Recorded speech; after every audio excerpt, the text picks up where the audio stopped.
Bonsoir, mesdames, messieurs. Bienvenue à cette séance du TNO de la MRC de la Haute-Gaspésie. Nous sommes lundi, le 14 décembre 2020. Je vais vous faire la lecture de l'ordre du jour au point 1, vérification du quorum et ouverture de la séance. C'est maintenant chose faite. Au point 2, lecture et adoption de l'ordre du jour. Au point 3, adoption du procès-verbal de la séance du 25 novembre 2020. Au point 4, approbation, rapport des impayés et déboursés directs. En 5.1, cahier de suivi. 6, administration générale. En 6.1, rapport concernant l'application du règlement de gestion contractuelle, les contrats accordés au cours de l'année 2020. En 6.2, nomination d'un auditeur externe pour l'exercice financier 2020 des TNO. 6.3, rôle d'évaluation foncière, équilibration facultative. En 6.4, utilisation des infrastructures supralocales de la ville de Sainte-Anne-des-Monts pour les années 2020 et 2021. En 6.5, programme d'aide à la voirie locale 2020-2021, volet 8, entretien des routes locales. Au point 9, la période de questions. Au point 8, la période de questions. Et au point 9, la levée de la séance. Alors, qui propose l'ordre du jour? Guy Bernatchez. Au point 3, adoption du procès-verbal de la séance du 25 novembre 2020. J'aurais besoin d'un proposeur. Simon, merci. Point 4, je vais aller chercher le document. Rapport des impayés et déboursés directs.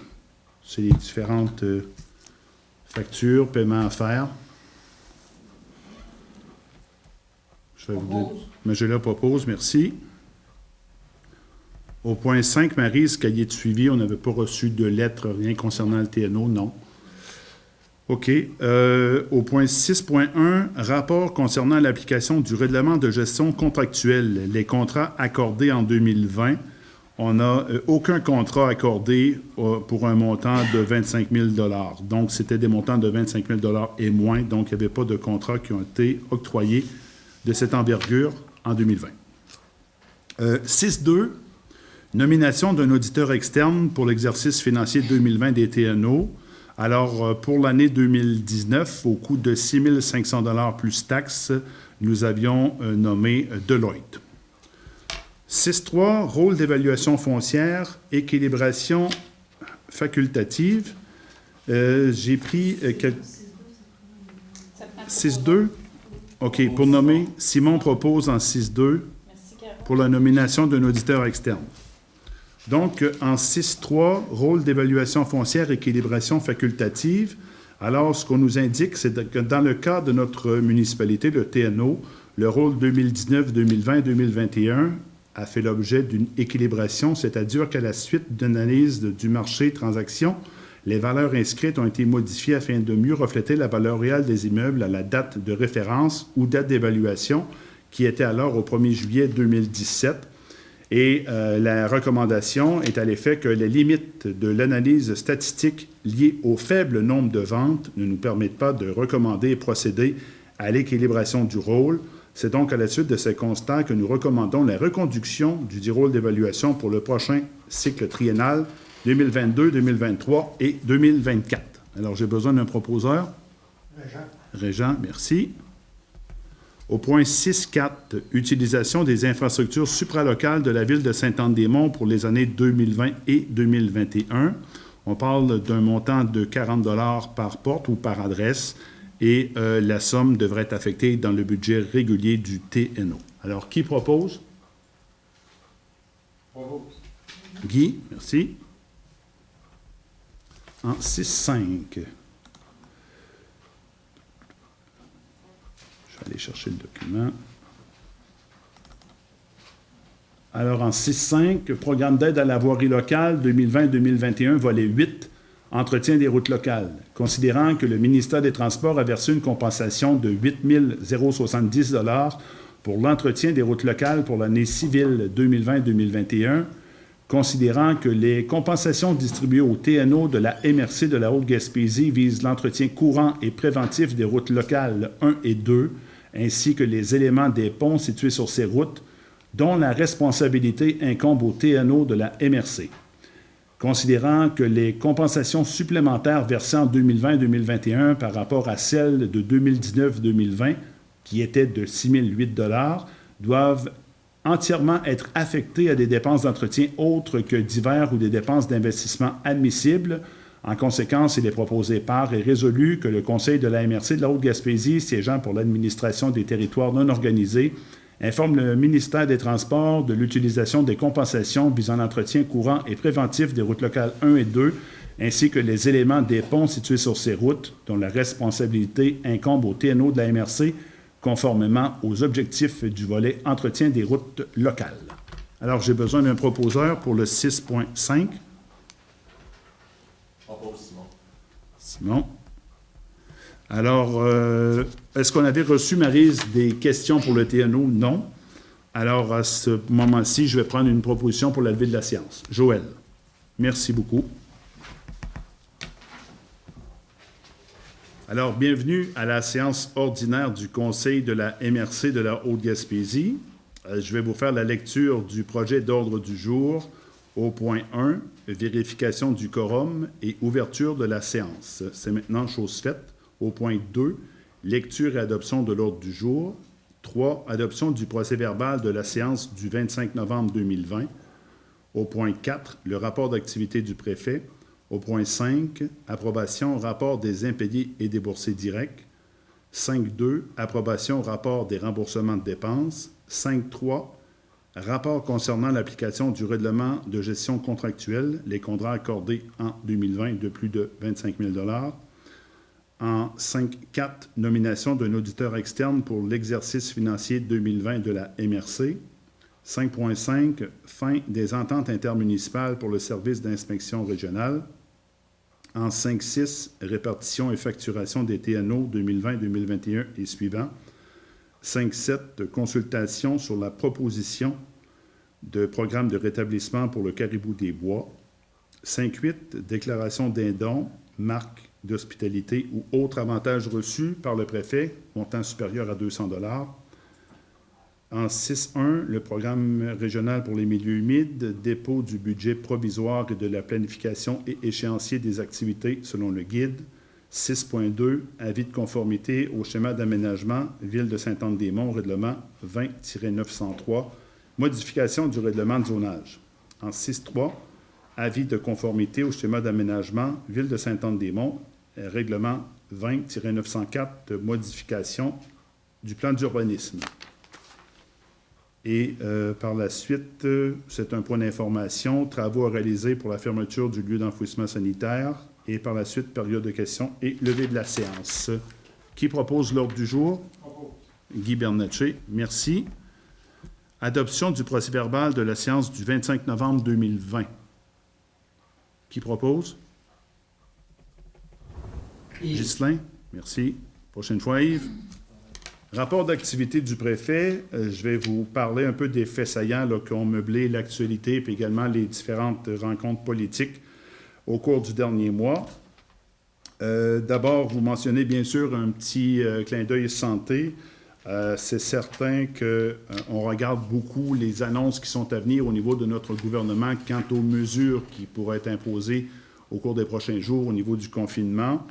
Il y a quand même un élément fort positif. La campagne de vaccination a débuté aujourd'hui. Au niveau de la province de Québec, c'est une dame de 89 ans, Mme Gisèle Lévesque, qui a été la première femme vaccinée au Québec. Ça s'est passé 11h25 ce matin dans un CHSLD de la région de Québec. Et pour la MRC de la Haute-Gaspésie, depuis le début de la pandémie, en date du 12 mars, on a répertorié 31 cas de personnes infectées.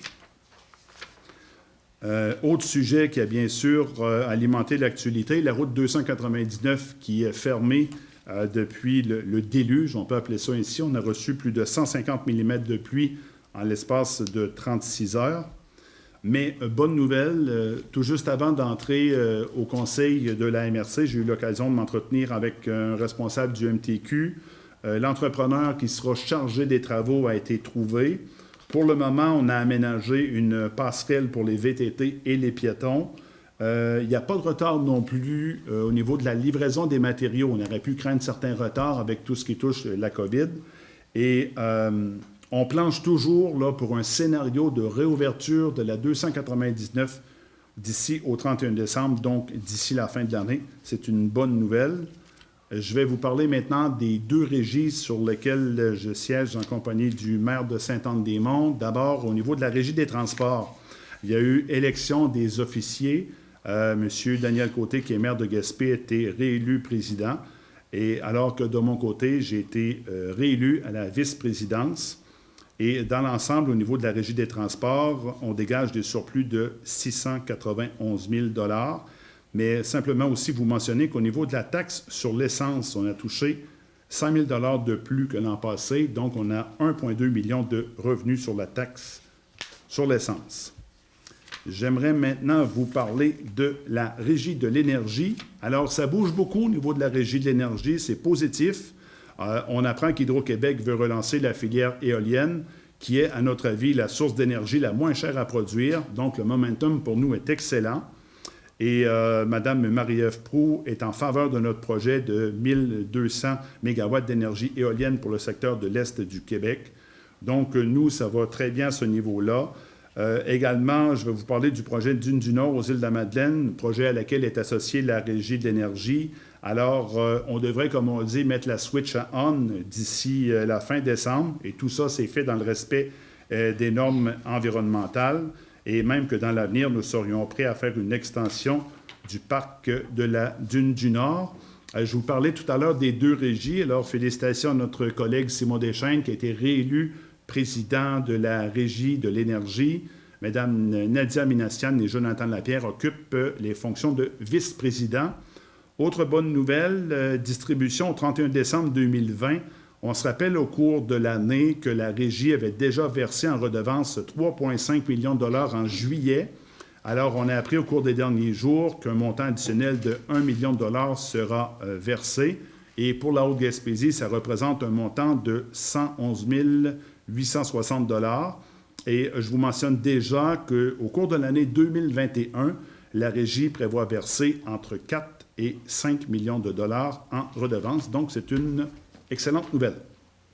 Alors, ça complète le rapport du préfet. Je vais aller en 5.1, le rapport des impayés. Alors, vous avez devant vous les différents montants. J'aurais besoin d'un proposeur. Je propose. Ghislain, merci. En 5.2, rapport des impayés. Alors, c'est une liste de montants, différentes factures qu'on a de fournisseurs à payer. Il y en a pour un montant total de 476 000 $. Alors, qui propose? Propose Simon. Simon.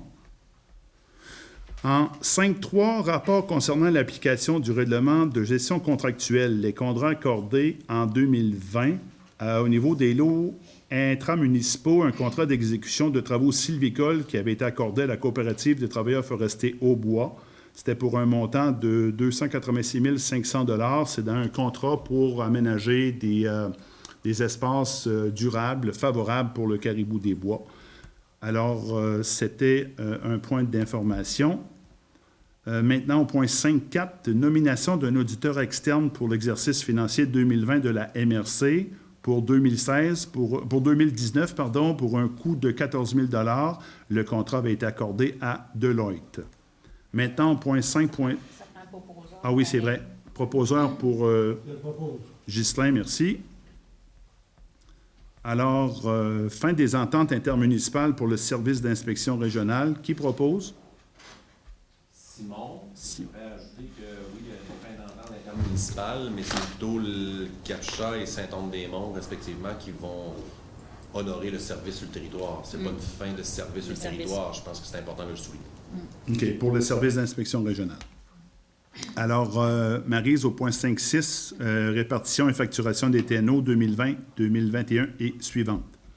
Dans le fond, c'est que considérant que nous avons changé d'auditeur externe pour la vérification des livres de la MRC et des TNO, considérant aussi que nous avons beaucoup de corrections de redressement au niveau comptable à faire dans les livres, que ce soit de la MRC et des TNO, Et aussi, selon les recommandations dans le diagnostic organisationnel qui a été fait dernièrement, aux fins d'ajuster la facturation de la MRC puis les TNO au coût réel d'opération, les pourcentages seront ajustés et nous devons prendre par résolution ce qui n'avait jamais été fait. C'est ce que Deloitte nous demande. Donc, pour l'année 2020, au niveau des élus, les pourcentages demeurent à 75-25. C'est au niveau de la direction générale, étant donné que j'assume aussi les fonctions de directrice du CLD. Il faut que ce soit partagé entre la MRC, les TNO et le CLD. Au niveau des employés, au niveau de l'administration des TNO de la MRC, il n'y aura pas de changement. Par contre, au niveau des autres dépenses, il y aura peut-être une petite augmentation de 20 au niveau des dépenses, sauf en ce qui a trait aux dépenses réelles d'opération, c'est-à-dire les assurances, téléphone, déneigement, ce qui est facturé directement au nom des TNO. Donc, ça, c'est pour l'année 2020. Pour l'année 2021 et les suivantes, ça nous prend une résolution aussi. Il y aura un ajustement aussi de fait au niveau de mon salaire, la direction générale envers le TNO, MRC et le CLD. Les dépenses réelles seront aussi ajustées aux facturations. Le coordonnateur des TNO, au lieu d'être une journée, sera facturé à 2 journées semaine, ce qui est beaucoup plus réaliste. Et au niveau de l'administration, au niveau de la gestion des TNO, il y aura une petite augmentation de 5 au niveau de la facturation. Donc, tout ça sera mis par résolution. Il sera ajusté aussi en fonction du budget des TNO qui sera déposé en février prochain, en 2021. D'accord. Alors, qui propose? Je propose pour 2020. Prendre deux résolutions. Une 2020 puis une 2021 et suivante. On va faire les suivantes. Les dernières avaient, ça faisait comme 20 ou 25 ans que c'était la création de la MRC, probablement. Qui propose 2021 suivant? OK. Joanne? OK. Au point 5.7, consultation publique sur la proposition de programme de rétablissement pour le Caribou des Bois. Je vais simplement vous en dresser un petit résumé. La fiche a été présentée par notre ingénieur forestier. Alors, commentaire des élus de la MRC de la Haute-Gaspésie dans le cadre de la consultation publique sur la proposition de programme de rétablissement modifié 2020 pour le Caribou des Bois, population de la Gaspésie Atlantique. Donc, en résumé, très sommairement, les élus de la MRC de la Haute-Gaspésie accueillent favorablement la volonté de mettre en place un programme de rétablissement crédible pour assurer la survie de l'espèce. Le caribou est un des emblèmes du Parc national de la Gaspésie et un produit d'appel touristique important pour la région. Cependant, les élus sont d'avis qu'il existe des solutions permettant d'assurer à la fois la survie du caribou et le développement économique de la MRC. Aucun programme ou plan d'action qui n'entraînera pas des effets positifs ne pourra être endossé par les élus locaux. Les habitants de la MRC sont prêts à faire leur bout de chemin pourvu qu'eux et le territoire qu'ils habitent en ressortent gagnants. Donc, je vous parle de quelques inquiétudes qui ont ressorti dans nos discussions. Il y a les impacts sur la qualité et le coût des approvisionnements en bois pour l'industrie de transformation. Nous, ce qu'on propose, c'est d'augmenter les investissements en sylviculture pour augmenter la production de bois à l'extérieur des zones sensibles pour le caribou. On a demandé également de revoir les modalités d'aménagement forestier et d'harmonisation des usages pour augmenter les volumes de bois disponibles. Également, c'est important de stimuler la récolte de bois provenant de sources alternatives comme les lots intramunicipaux et la forêt privée locale. On demande également de compenser les coûts supplémentaires de l'approvisionnement en bois, donc les frais de transport notamment qui sont beaucoup plus chers quand le bois est plus loin à aller chercher, pour assurer au minimum le maintien de la qualité et des coûts de la fibre. Pour nous, il est également important de rationaliser, coordonner et consulter en lien avec le réseau routier pour obtenir un réseau moins dense, mais tout aussi, voire plus efficace pour donner accès au territoire. On demande également de définir conjointement le réseau routier et les secteurs prioritaires actuellement et les potentiels de développement dans le futur. Il faut aussi assurer un accès suffisant au territoire pour maintenir des activités de chasse, de pêche et de loisirs intéressantes. On demande aussi de développer des sites alternatifs pour remplacer des chemins forestiers, des chemins fermés en concertation ou les sites de loisirs et de récréotourisme où l'accès serait restreint ou interdit. Il faut aussi s'assurer que la mise en place du programme ne compromette pas le niveau d'activité actuel et offre un bon potentiel de développement à l'échelle de la MRC dans le futur et surtout, très important, assurer une communication efficace avec les élus et les décideurs tout au long de la démarche. Donc, tout ce qui va toucher le caribou, les décisions qui vont être prises, on va être consulté par le gouvernement et les partenaires du milieu. C'est important, une saine gestion du dossier, puis également que l'information circule bien entre les partenaires. On l'a déjà demandé à quelques reprises. Maintenant, au point 5.8, déclaration d'un don, marque d'hospitalité ou autre avantage reçu par le préfet. Alors, au cours de la dernière année, je n'ai reçu aucun don ou avantage dont le coût est de 200 $ et plus. Maintenant, on arrive au point 6.1, plan régional des milieux humides. Donc, c'est simplement le dépôt du budget provisoire et de la planification et échéancier des activités selon le guide. Par la suite, c'est un point d'information. Par la suite, j'ai 2 avis de conformité au schéma d'aménagement de la ville de Sainte-Anne-des-Monts. Le premier, règlement 2903, modification du règlement de zonage, et l'autre en 6.3, avis de conformité au schéma d'aménagement de la ville de Sainte-Anne-des-Monts, règlement 2904, modification au plan d'urbanisme. Alors, ça ne contrevient pas à la réglementation en vigueur. Je pourrais prendre un proposeur en bloc pour 6.2 et 6.3. Ghislain, merci beaucoup. Et par la suite, c'était un point qui, au niveau des travaux réalisés pour la fermeture du lieu d'enfouissement, mais on va y revenir au cours des séances de l'an prochain. En terminant, étant donné que c'est la dernière séance de l'année, j'ai pensé vous adresser un petit mot. Alors, l'année 2020 tire à sa fin et elle aura pour le moins amené son lot de défis pour l'ensemble de la planète.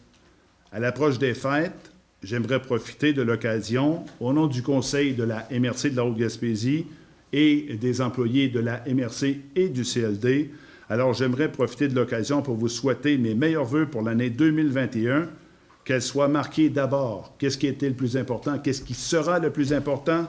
Une année 2021 marquée par la santé, la paix et le bonheur. Joyeuses fêtes et bonne année. Nous serons de retour en janvier prochain. Merci beaucoup. Bonne fin de journée. Ah, vous proposez? Et il n'y avait pas de questions de la salle. Alors, proposez la levée de l'Assemblée, M. Guy. Merci beaucoup. Et vous proposez le message.